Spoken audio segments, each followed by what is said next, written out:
agrees that death is when there is no brainstem function, not when your heart, lungs or other organs stop. To start, let's take a look at something that has been the stuff of nightmares and horror films for decades. It's the story of some poor soul who, for whatever reason, has been declared dead and buried 6 feet under, but they're still alive.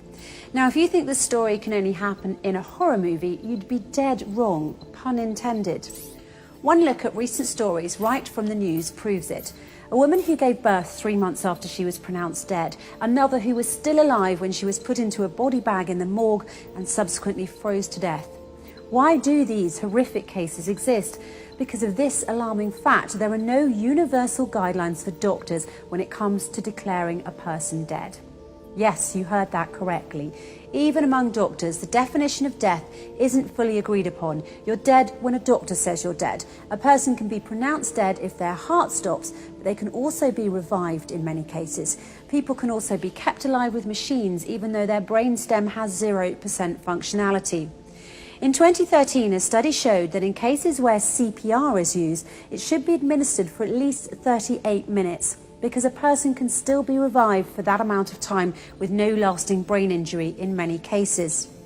But here's where the difference is, and it's very important. Once the brainstem permanently stops functioning, there's no way of reversing it. No matter what happens, that person's heart will eventually stop beating, even if a ventilator is used.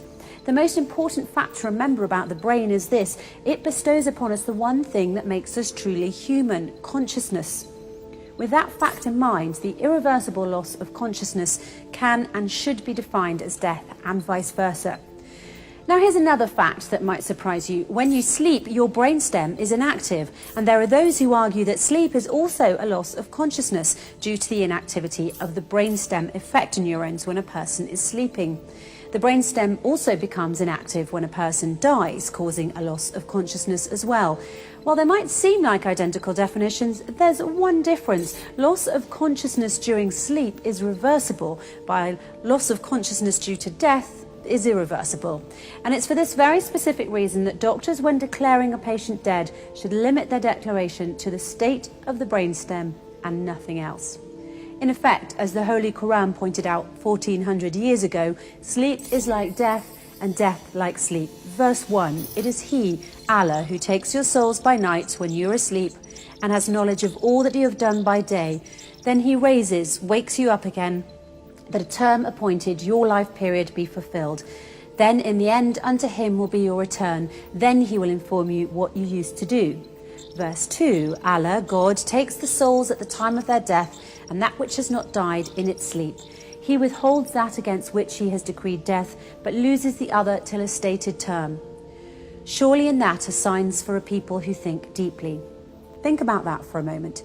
1400 years ago, the Holy Quran already had a specific, unquestionable definition for death, namely when the brainstem no longer functions. It has nothing to do with heart function, whether the person can breathe, or any other bodily functions or organs.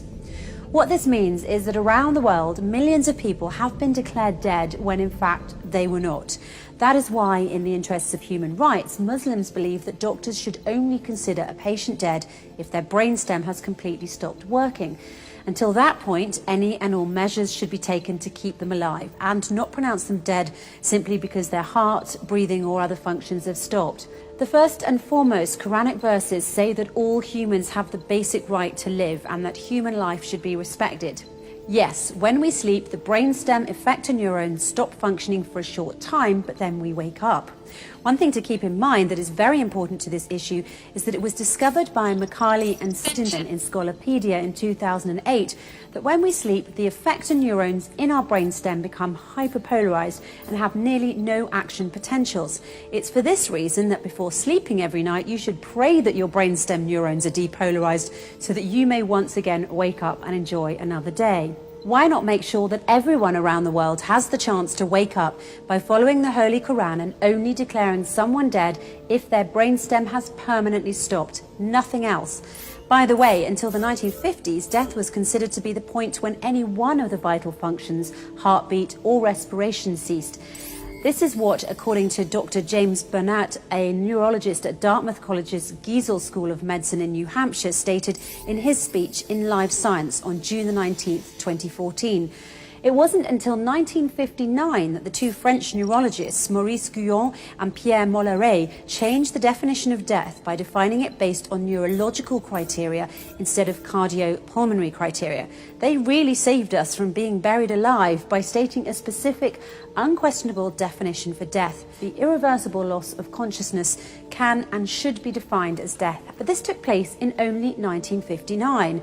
The Holy Quran, however, stated its specific, unquestionable definition for death. The irreversible loss of consciousness can and should be defined as death 1400 years ago.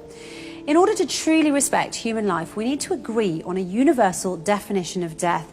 And just as the Quran has shown us, that definition should be based on the brainstem of the person in question permanently stopping. Nothing more, nothing less.